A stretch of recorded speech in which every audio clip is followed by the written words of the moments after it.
Ahoj, tady Psycho Bitches. Zdravíme všechny naše milované fanoušky. Hejtry. A nažehlený scout. Ať už jste se přišli potěšit nebo pohoršit nad naším nemravným obsahem.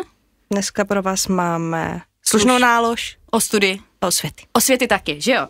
Hlavně osvěty. Hlavně osvěty. Dnešní díl bude požehnáním. Nejenom pro lidi, co jsou zvídaví a chtějí vědět víc z oblasti vědy, ale především pro vilný milvky, který mají rádi mladý zajíčky. Náš zajíček už se tady směje a snaží se to nedělat moc nahlas. A taky bude příjemným pohlazeničkem pro přilehlé neurodivergenty. Takže dnešní host je těsně za hranou zákona, tak rok a půl, že jo? A tak nám držte palce, ať ho tady úplně nesprzníme. Nicméně nemusíme se zastavit.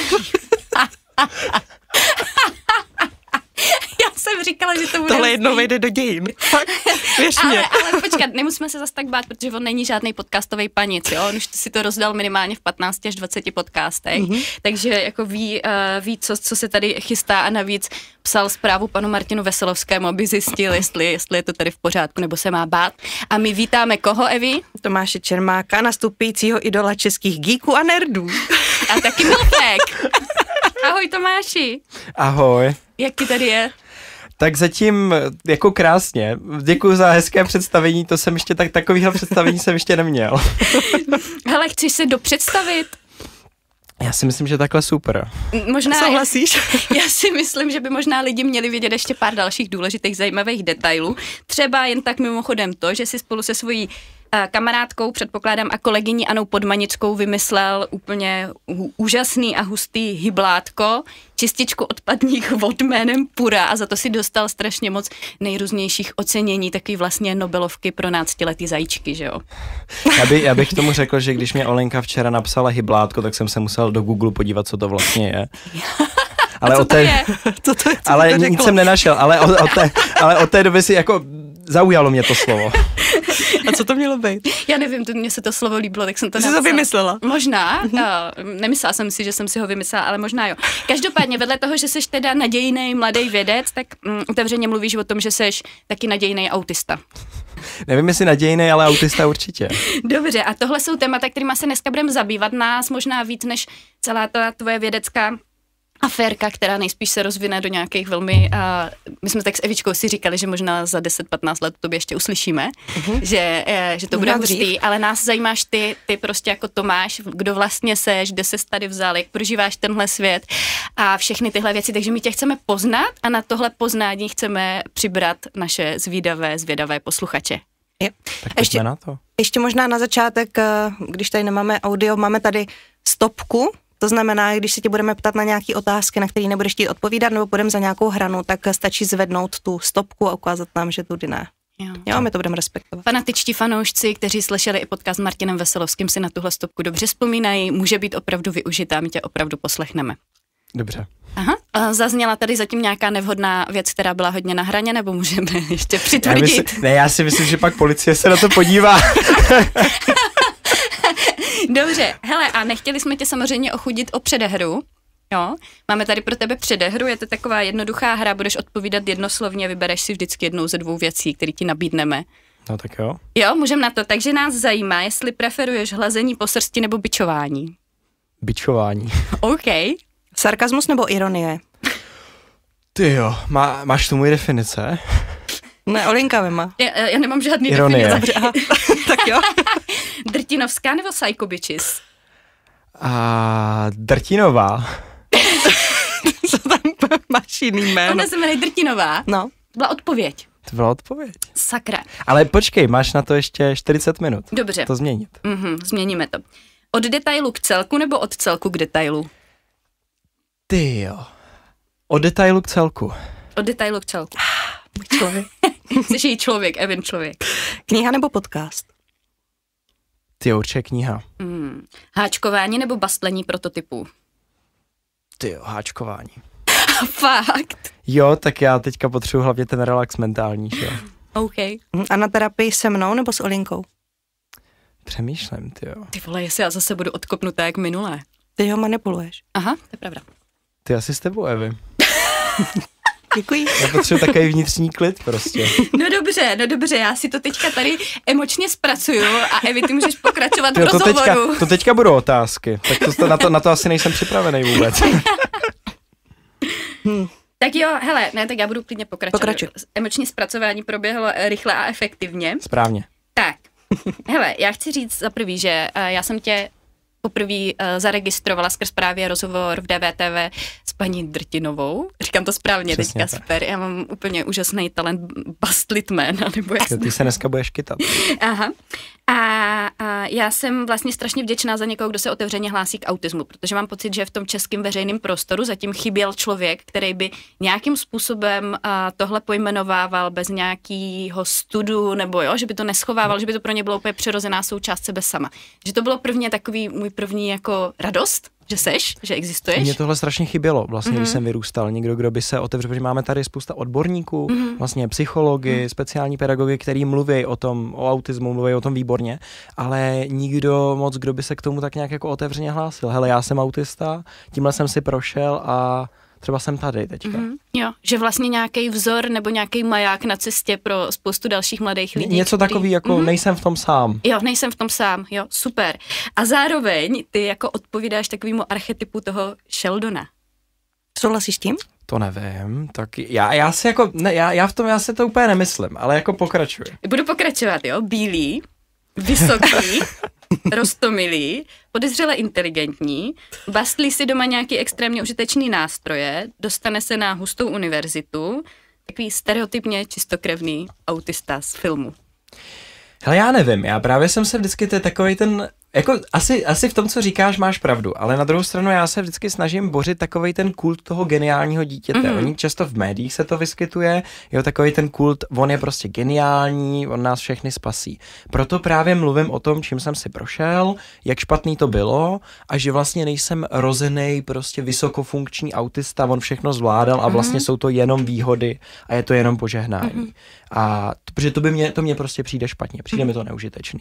Jo, super, to jsem strašně ráda, a že to říkáš úplně přesně. Možná jsi to přečetli, když to je k tobě obrátit, mám napsaný geniální autista otazník, jo? Protože si myslím, že tohle můžeš vyvolávat, ale zároveň jsem moc ráda, že to takhle jako popisuješ a že tam ukazuješ i ty zranitelnější nebo ty křehké části sebe sama, ty části, které si prošly prostě nějakým... Právě protože to můžu vyvolávat, tak se to snažím aktivně bořit. A tak se pojďme na to podívat. A kdy jsi o tom začal takhle poprvé mluvit? Když jsem o tom začal poprvé mluvit, asi já přemýšlím, myslím si, že to bylo v rozhovoru pro Akademii věd, tehdy, když po ceně učené společnosti, protože v české společnosti, já jsem o tom taky dost přemýšlel, protože v české společnosti stále hodně panuje přesvědčení, že vlastně se na to vymlouváš, když o tom mluvíš, že... Ono to je strašně vtipný, že když si řekneš, že jako mluvíš o autismu, tak ten způsob, jakým já mluvím o autismu, je, že vlastně přijde někdo, kdo má za sebou spousta ocenění a tváří se vlastně jako úplně normální kluk a začne mluvit o autismu. A to je ten způsob, který je pro tu společnost stravitelný. To je úplně přesný, no. To je přesný. A zároveň já mám totiž pocit, že ADHD autismus, tak ADHD má v podstatě v té české společnosti daleko lepší brand. Jo? Jsou to ty roztomilí lidi, kteří zapomínají věci, prostě neuklízejí po sobě, jsou trochu otravný, jako, ale nějakým způsobem jsme ochotní akceptovat. Když to mám pocit, že autismus má furt se sebou táhne jak sopel nějakou jako šlupku prokletí rodiny, jo? Možná vyhypovaný různýma protivakcinačníma, nevím, mániema a podobně. Hele, strašně to záleží. Já si pamatuju, že když já jsem tu diagnózu dostal strašně pozdě. Já jsem dostal vlastně v 11, až když se to celé vlastně sesypalo a začaly ty moje zdravotní problémy, ale když jsem ji poprvé měl, tak to vím, že prostě autista bylo synonymum, že vlastně agresivní, prostě nezačlenitelný do společnosti. Pak se to začalo postupně vyvíjet, pak prostě South Park, právě Sheldon a najednou to zase bylo, že autista rovná se genius a pak to tak nějak jako od té doby osciluje a záleží na to, koho se ptáš. Jo, super. A jaký teda narrativ ty bys ocenil v té společnosti ohledně autismu? Hele, já možná, to je vlastně strašně těžký říct, ale já bych ocenil takový vlastně narrativ té otevřenosti, že každý ten autista je jiný a že vlastně stačí, jako já ani moc vlastně nechci po těch lidech, aby měli nějaký velký přehled o tom, co to je, stačí prostě základní přehled, hele, tohle je to nějaká prostě porucha socializace, je to nějak trošku jinak, jak já říkám, jinak zapojený mozek, ale vlastně každý ten člověk je úplně jiný a možná se spíš jako zeptat. Jo? Jak ty to prožíváš? Jo, u těch, anebo respektovat to. Ať už je to prostě nízkofunkční nebo vysokofunkční autista, tak se buď zeptat, nebo prostě respektovat a snažit se to jako pochopit. Jak by měla znít takhle ta otázka třeba, když bys chtěla, aby se tě někdo zeptal?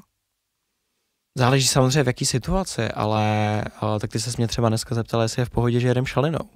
A mě to jako nenapadne, že by se mě na to někdo zeptal, tak protože dneska je to pro mě běžný, ale dokážu si představit, že před 5 lety by to pro mě bylo jako, že vlastně dobrý, že se jako zeptala.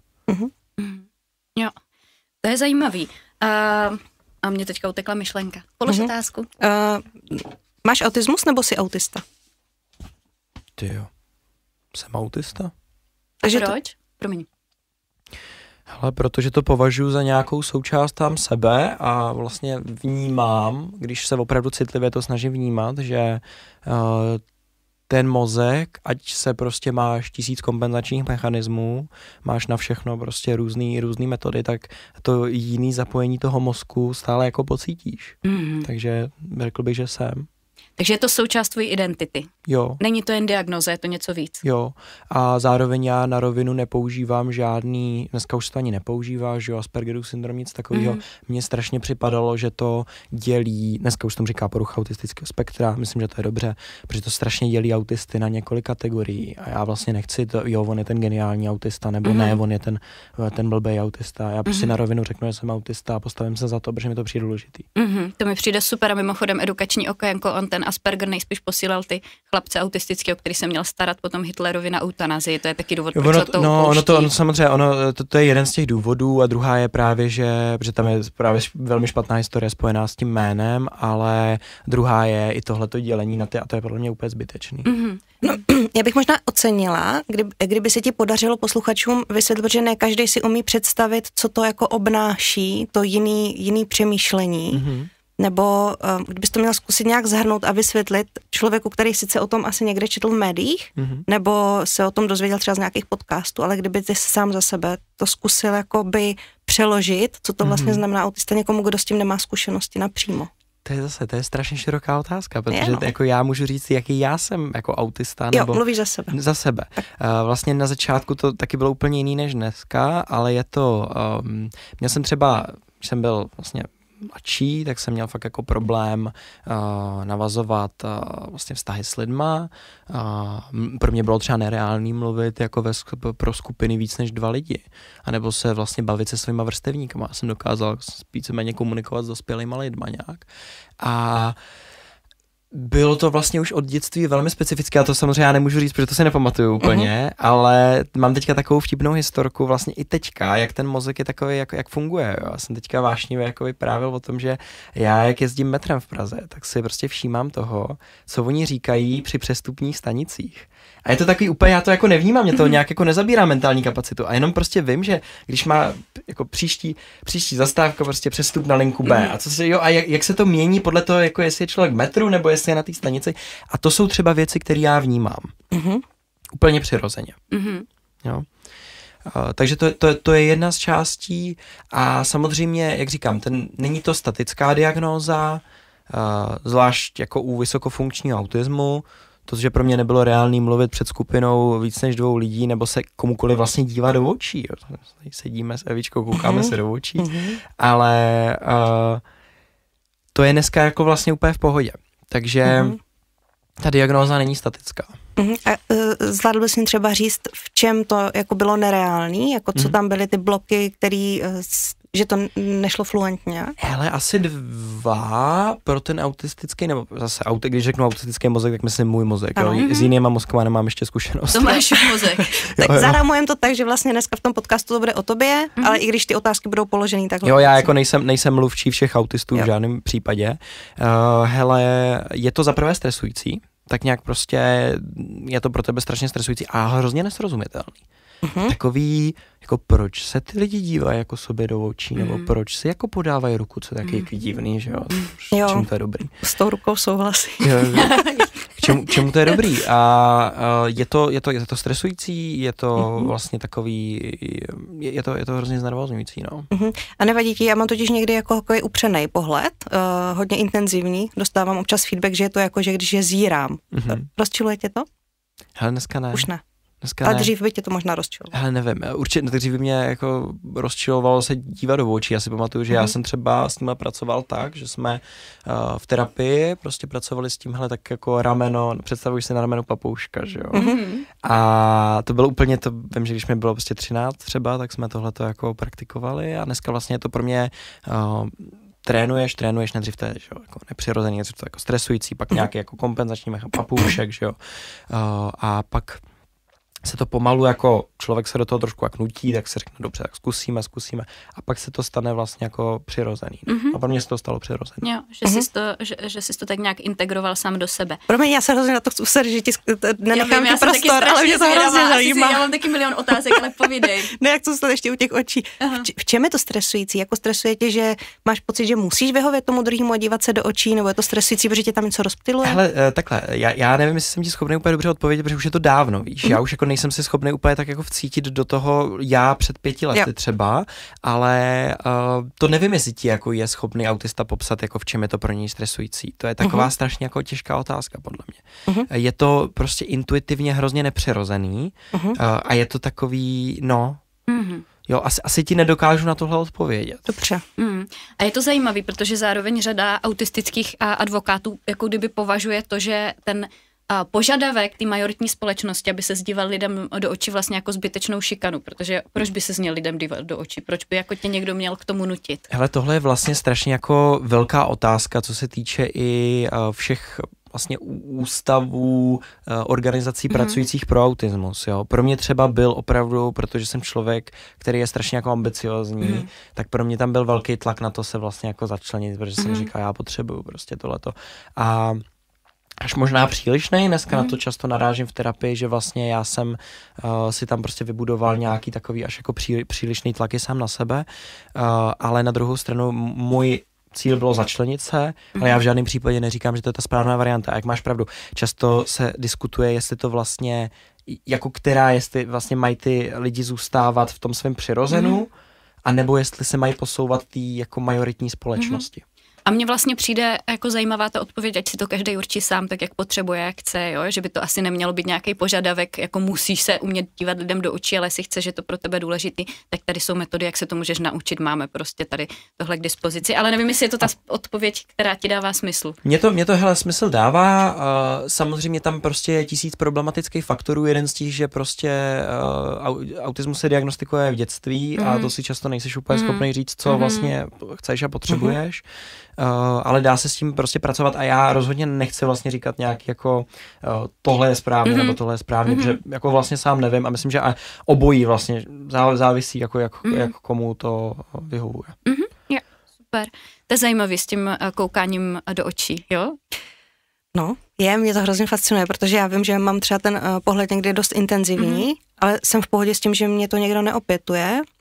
A úplně nejvíc mě vyhovuje, když se to vykomunikuje na začátku, když někdo řekne, je to nepříjemné, já se budu dívat bokem, tak ať se dívá bokem, já sleduju asi, protože beru víc informací jako... Jo, hele, tam v tom hraje asi roli vícero věcí. Vím, že pro ten můj autistický mozek bylo dřív hodně jako právě jsou nepochopitelný tyhle jako takový ty společenské zvyklosti, co nemají žádný jako opodstatnění, jo. Jako nebo očividný, že jo, podání si ruky, koukání se do očí, small talky o počasí. Já dneska small talky úplně na profi úrovni, jo, ale jako dřív prostě... Všimli jsme si. Jo, ale... Děkuju, ale jako dřív prostě small talk o počasí, tak to bych vůbec, jako to vůbec proč, vy? Proč se něco takového vede, že je úplně zbytečný, ale mě hodně pomohlo v terapii prostě pochopit za prvé nějaký nácvik, že jo, kognitivně behaviorální terapie, nácvik, ale taky jako vlastně do detailu pochopit, proč se to dělá. Jo, že pro ty lidi to má tenhle a tenhle význam a vlastně fakt jako pochopit, hele, tohle, ten small talk, prostě je to nějaký navázání konverzace, pro ty lidi je to nějaký přechod jako z ticha do nějaký právě konverzace a jo, že to má nějaký důvody. To, co slyším, že ty vlastně předrátováváš to, v čem jako kdyby ten tvůj mozek se těžko orientuje tou racionální analýzou a skrz to se to vlastně jsi schopnej potom naučit. To máš velmi pravdu, protože jako moje terapie někdy vlastně připomínaly taky jako filozofický setkání, že já potřebuju opravdu racionálně mě se tak jako prolíná celým dnem, jo, ale já fakt jako potřebuji tak jako pochopit, proč se to děje. A v tom, to byl třeba pro mě jako důležitý důležitá otázka. A jsou nějaké věci v oblasti mezilidské komunikace, kde pořád ještě třeba tápeš a nevíš, proč se to děje? Tyjo, přemýšlím. Tyjo, teďka fakt jako nenapadá mě nic, ale budu přemýšlet a možná na něco přijdu. No hele, ty jsi totiž takový zajímavý zjev, který v něčem rozbíjí takový ty autistický stereotypy nebo stereotypy o autismu. My když jsme si psali, tak jsme rovnou napsal, že máš rád ironii, sarkazmus, nebo nevím, který z těch slov to bylo, proto jsem to tam dala, abych to rovnou jako trošku rozbila. Tady přesně zase nějaký předpoklad, že autističtí lidi nemají smysl pro humor, nejsou schopní pochopit vtip. A přitom ty od té doby, co jsme se tady potkali, tak házíš jednu věc za druhou vlastně, jsi extrémně vtipnej, tak mě by zajímalo, jak ty, jak funguje tvůj humor, na čem je postavený, kde vzniká. Hele, to je právě jako jedna taková misconception, jako, jak to říct, takový něco, čemu fakt jako lidi věří a nemusí to nutně být pravda, že jako právě autisti nemůžou být vtipný, že nechápou vtipy, že nepoznají sarkazmus. U mě to hodně teda vychází z rodiny, protože my jsme jako extrémně sarkastický a ironický. A je to, takže tam, a já jsem se musel velmi rychle přizpůsobit. Nácvik od malička. Přesně, nácvik od malička.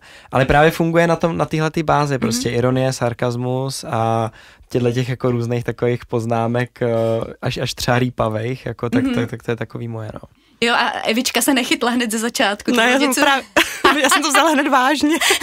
To bylo s tím taxíkem. Jo, to bylo s tím taxíkem, jo, že ty jsi řekl, že šelinou nejedeš jedině taxíkem. Nebo já už jsem přemýšlela, jestli objednám Bolta nebo taxi.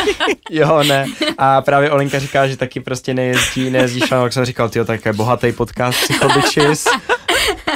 No jo, ale mě by možná zajímalo, protože ty jsi teda říkal, že tu diagnózu si dostal v 11 letech a mně se tam teďka mám 2 otázky, neumím si mezi nimi vybrat, obě mi přijdou velmi jako svůdný, takže si musíš vybrat ty. Za prvý, jaký to bylo prožívat ten život bez té diagnózy, v tom nějakém jako zmatku, že teda cítíš, že jsi jinej, ale zároveň nemáš to uchopení, který ti pomáhá, že jo, to racionální uchopení, ten popis toho, proč to takhle mám. A za druhý, co teda potom, když ses tu diagnózu dozvěděl, co to s tebou udělalo, co se jako stalo, jaký vliv to mělo na to následující žití. Tak to je dobrý, to vemem tu je první otázku, protože ta je dlouhá, ta druhá je velmi jednoduchá, takže ta první, hele, předtím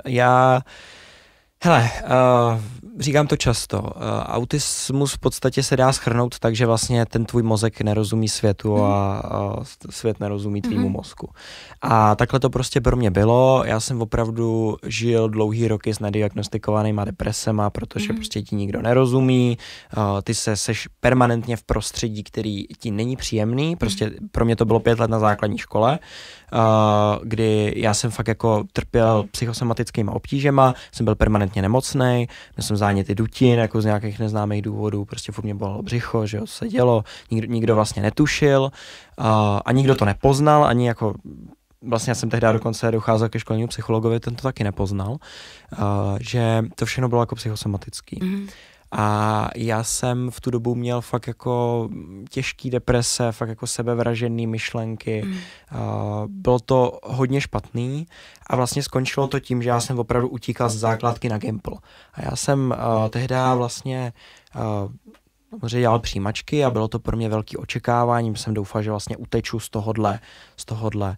A nastoupil jsem na Gimple, byla to pro mě obrovská změna, že jo, najednou adaptační kurz, prostě někam odjet, cizí prostředí, prostě sám, jo, a tehdy to vlastně začalo, já jsem se vlastně úplně vlastně sesypal a vlastně tak jsem skončil i v nemocnici, vlastně o pár týdnů později, kde jsem tu diagnózu konečně dostal a to bylo prostě ve chvíli, kdy s tebou jako s autistickým dítětem nikdo nepracuje a nemá tě kdo naučit jako kompenzační mechanismy, tak najednou vlastně se celý den pohybuješ v prostředí, který je ti extrémně nesympatický. Tě drtí úplně. No, nesympatický, to je blbý, úplně tě drtí.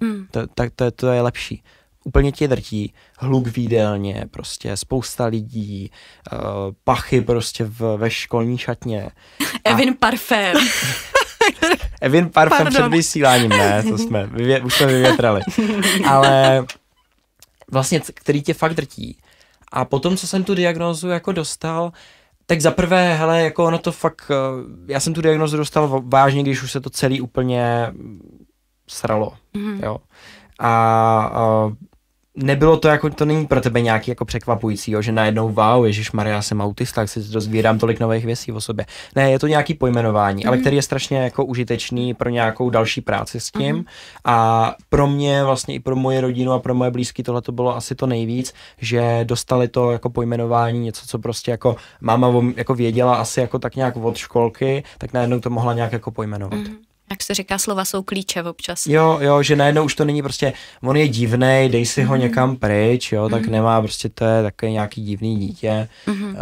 No, on Tomáš byl vždycky divnej a tohle, že se najednou přetransformuje, aha, tak to je tohle. Jo. Hele, mě to strašně baví ten rozhovor, ale nemáme i doplacené části. V čem divnej? Počkej, Evi, počkej, jenom nemá. Jak dlouho tady natáčíme? Kontroluješ čas? Jo. 30 minut teď. No, takže ještě můžeme pokračovat chvilku. 30 minut, hele, 30 minut, jsi divnej, strašně zajímavá otázka.